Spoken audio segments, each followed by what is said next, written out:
Well, the next phase in recovery is beginning in the town of Greenfield. An EF4 tornado killed 4 people and left more than 100 families without a home nearly a month ago. But now some of those families are facing roadblocks to rebuild. Jody, KCCI's Bill Bowman is in Greenfield tonight with the issues and how local officials are trying to help.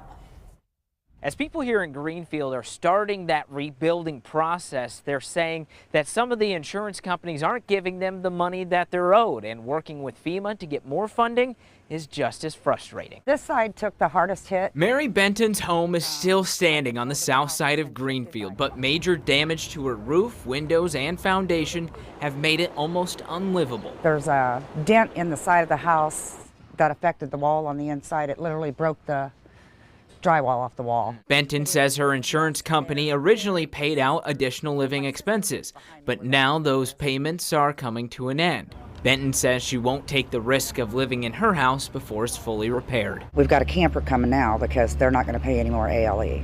And then FEMA doesn't offer much of anything either. Many in Greenfield, like Benton, have grown frustrated with FEMA, saying the federal agency requires applicants to bring too much required paperwork, much of which they lost in the storm. We know that they're having some issues with FEMA, whether they got a denial letter or whatever that might be. Adair County Emergency Management Director Jeremy Cooper says his office is working with the Greenfield Chamber of Commerce, insurance companies, and FEMA to bridge the gap between them and the tornado victims. Cooper says the chamber is setting up a meeting this weekend where residents can ask questions and hopefully get some answers. It's going to steer our ship.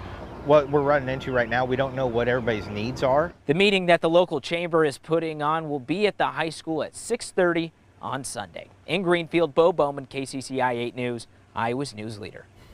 Tornado victims in Greenfield and around the state still need all the help they can get. KCCI is working with the Red Cross for relief efforts. If you'd like to give, just go to kcci.com/redcross.